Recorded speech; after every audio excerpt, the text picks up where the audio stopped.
Guys, അപ്പോൾ ഇത് നമ്മുടെ വീട്ടിലുണ്ടായ ചീരയാണ് കേട്ടോ. പച്ചച്ചീരയും അതുപോലെ തന്നെ ചുവന്ന ചീരയൊക്കെ ഉണ്ടായിരുന്നു, കുറേ ഉണ്ടായിരുന്നു. കുറേയൊക്കെ നമ്മൾ പറിച്ചു പോയിട്ടുണ്ട്. എല്ലാ വർഷവും ഉണ്ടാവുന്നതാണ് കേട്ടോ. അങ്ങനെ നമ്മളിത് തോരൻ വെക്കാൻ വേണ്ടിയിട്ട് കട്ട് ചെയ്തെടുക്കുകയാണ് കേട്ടോ. അമ്മ ഇങ്ങനെ കട്ട് ചെയ്ത് എടുക്കുന്നുണ്ട്.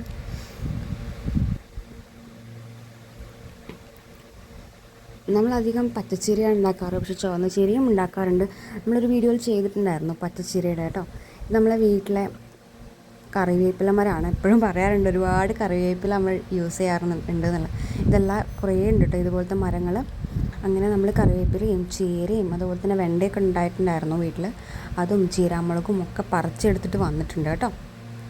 നല്ല ഭംഗിയുണ്ടായിരുന്നു കളറ് കാണാൻ. വെണ്ടയുടെ കളർ നല്ല രസമുണ്ട് കാണാൻ വേണ്ടിയിട്ട് വീഡിയോയിൽ. അങ്ങനെ അമ്മ ഇതിൽ പ്രാണിയൊക്കെ ഉണ്ടോ എന്നൊക്കെ ചെക്ക് ചെയ്ത് നന്നായിട്ട് ക്ലീൻ ചെയ്തുകൊണ്ടിരിക്കുകയാണ്. അതിനുശേഷം നന്നായിട്ട് കഴുകിയെടുക്കുകയാണ് കേട്ടോ ചെയ്യുന്നത്. ഇനി ഇതുപോലെ ചെറുതാക്കി കുനുകുന അരിഞ്ഞെടുക്കണം. ഇതിൻ്റെ തണ്ടും നമ്മൾ എടുക്കാറുണ്ട് കേട്ടോ. തണ്ടും ഇലയും കൂടെ തന്നെയാണ് നമ്മൾ തോരൻ വെക്കാറുള്ളത്. അങ്ങനെ കംപ്ലീറ്റ് അരിഞ്ഞ് കഴിഞ്ഞിട്ടുണ്ട്. ഇത്രയും പോർഷനായിരുന്നു അരിഞ്ഞ് കഴിഞ്ഞ സമയത്ത് ഉണ്ടായിരുന്നത്.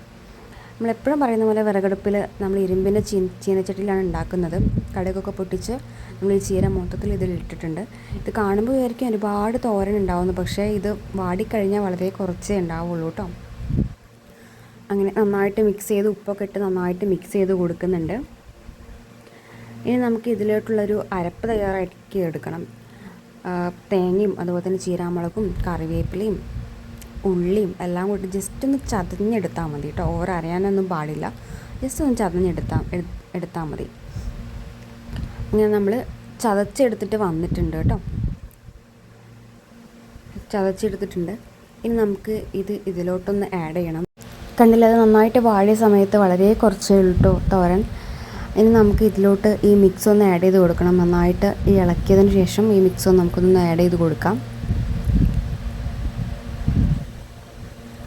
നമ്മൾ ചെറിയ ജാർ കേട് വന്ന് പോയിട്ട് അതുകൊണ്ടാണ് ഈ വലിയ ജാറിൽ കുറച്ച് ഒരു മൂട്ടിലൊരു തുള്ളി പോലെ കാണുന്നത്. അതുകൊണ്ടാണ് നമ്മുടെ ചെറിയ ജാറ് കേട് വന്ന് പോയി. അപ്പോൾ അതുകൊണ്ട് എല്ലാം ഇപ്പോൾ നമ്മൾ ആശ്രയിക്കുന്ന ആ വലിയ ജാറ് തന്നെയാണ്.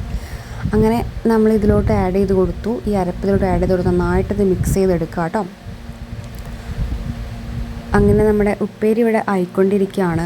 പെട്ടെന്നാവും, ഇല ആയതുകൊണ്ട് പെട്ടെന്ന് വെന്ത് കിട്ടും. നമുക്ക് ഒരുപാട് ടൈമൊന്നും ആവശ്യമില്ല. പിന്നെ ഈ ഇരുമ്പിൻ്റെ ചീഞ്ചട്ടി ഉണ്ടാക്കുന്നത് ഒരു പ്രത്യേക ടേസ്റ്റാണ് കേട്ടോ. മറ്റേ ചീഞ്ചട്ടി ഉണ്ടാക്കുന്നതിനേക്കാളും എനിക്ക് കുറച്ചുകൂടി ഇഷ്ടം ഇതിലുണ്ടാക്കുന്നതാണ്. എന്താണെങ്കിലും എന്തുപ്പേരിയാണെങ്കിലും നല്ല ടേസ്റ്റാണ് ഇതിലുണ്ടാക്കുന്നത്.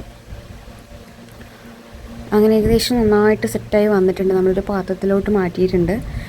വളരെ ഹെൽത്തിയാണ് കേട്ടോ ഇത്.